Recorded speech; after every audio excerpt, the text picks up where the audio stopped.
Hi friends, এই মুহূর্তে DA মামলা অত্যন্ত একটি গুরুত্বপূর্ণ জায়গায় এসে পৌঁছেছে। ডিএ মামলায় সুপ্রিম কোর্টে আজকে 6 তারিখ, আপনারা জানেন মার্চের 6 তারিখ রিপোর্ট পেশ করার কথা ছিল। সেখানে 200 পাতার রিপোর্ট পেশ করা হয়েছে।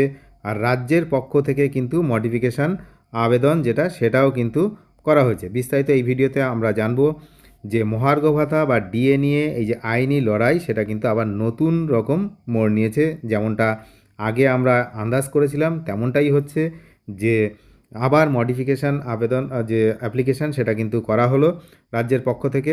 আর সুপ্রিম কোর্টের নির্দেশে গঠিত বিশেষ কমিটি এবং রাজ্য সরকারের মধ্যে বকেয়া ডিএ সংক্রান্ত গুরুত্বপূর্ণ আলোচনা কিন্তু সম্পন্ন হয়েছে। এবং রাজ্যের সরকারি কর্মী ও পেনশনারদের দীর্ঘদিনের বকেয়া পাওনা নিয়ে যে আইনি জটিলতা সৃষ্টি হয়েছিল তা নিরসনে এই পদক্ষেপ অত্যন্ত তাৎপর্যপূর্ণ বলে মনে করা হচ্ছে। বিশেষত বিচারপতি ইন্দু মলহোত্রার নেতৃত্বাধীন কমিটির সাম্প্রতিক নির্দেশ এবং রাজ্যের জমা দেওয়া এই 200 পাতার যে রিপোর্ট, সেটা ঘিরে কিন্তু নতুন চর্চা শুরু হয়েছে।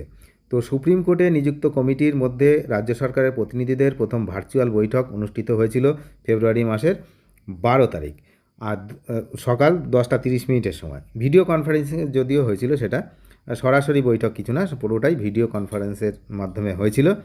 তো এই যে বৈঠক, সেখানে বকেয়া ডিএ মেটানোর বিস্তারিত আলোচনা হয়। বিচারপতি ইন্দু মলহোত্রার বেঞ্চ রাজ্যকে স্পষ্ট নির্দেশ দিয়েছে যে কর্মী এবং পেনশনারদের বকেয়া যেটা রয়েছে সেটা সংক্রান্ত সমস্ত খুঁটিনাটি তথ্য এবং ক্যাটাগরি অনুযায়ী ব্রেক আপ জমা দিতে হবে। এই যে আপনারা দেখতে পাচ্ছেন এখানে কিন্তু এই যেটা রয়েছে সেটা ইয়ার ওয়াইজ স্টেট গভর্নমেন্টের কারা পেনশনার আর ফ্যামিলি পেনশনার রয়েছে, তাদের কিন্তু পরিষ্কার লিস্ট এখানে দেওয়া হয়েছে। তো এরকম আর একটা বিষয় এখানে দেখুন, কোন ক্যাটাগরিতে কারা, এ গ্রুপে কারা, বি গ্রুপে কত, সি গ্রুপে কত, ডি গ্রুপে কত, টোটাল কত, এই পুরোটাই কিন্তু রাজ্যের পক্ষ থেকে এই জিনিসটা কিন্তু দেওয়া হয়েছে।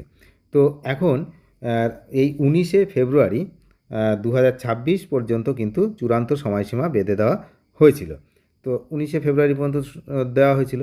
তো এখন 200 পাতার যে রিপোর্ট, সেই রিপোর্টে যে পরিসংখ্যান সেটা কিন্তু এই যে আপনারা দেখতে পাচ্ছেন যে 1/4/2008 থেকে 31/12/2019 যে বকেয়া ডিএর যে সময়কালটা, সেসব কিন্তু উল্লেখ রয়েছে এবং কারা কারা কত এমপ্লয়ি কত পাবেন সবই কিন্তু, কতজন এমপ্লয়ি রয়েছেন সেই কিন্তু বিস্তারিত দেওয়া হয়েছে।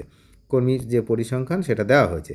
তো একদিকে যখন কমিটির কাছে তথ্য পেশ করা হচ্ছে, অন্যদিকে রাজ্য সরকার কিন্তু এই যে 5 ফেব্রুয়ারি 2026 সুপ্রিম কোর্টের রায়ের প্রেক্ষিতে একটি কিন্তু মডিফিকেশান অ্যাপ্লিকেশানও দাখিল করেছে। মডিফিকেশান অ্যাপ্লিকেশান কিন্তু দাখিল করা হয়ে গেছে। তো এর আগেও 2025 সালে 16ই মে কিন্তু এই 25% বকেয়া মেটানোর যে অন্তর্বর্তী নির্দেশ দিয়েছিল রাজ্য সরকারকে, তার বিরুদ্ধেও কিন্তু একই ধরনের আবেদন করেছিল, যার কিন্তু কোনো ফলাফল হয়নি। শুধু কি হয়েছে না, টাইম নষ্ট হয়েছে। তো এক্ষেত্রেও কিন্তু তাই হবে তেমনটাই। তবে যাই হোক, এতদিনে আপামর জনসাধারণ সবাই নিশ্চয়ই বুঝতে পারছেন যে ছলে বলে কৌশলে কিভাবে এই ডিএটাকে না দেওয়া যায় সেই ব্যবস্থাই কিন্তু করা হচ্ছে। এবং যত ডিলে করা যায়, ডিলে করতে করতে ভোট পর্যন্ত যদি চলে যাওয়া যায় তাহলে ব্যাপারটা অন্যরকম হবে। এখন কি হচ্ছে সেদিকে আমরা নজর রাখছি, আপনারা নজর রাখুন। চ্যানেলে যারা নতুন তারা নিয়মিত আপডেট পেতে অবশ্যই চ্যানেলটিকে সাবস্ক্রাইব করে সঙ্গে থাকবেন। ধন্যবাদ।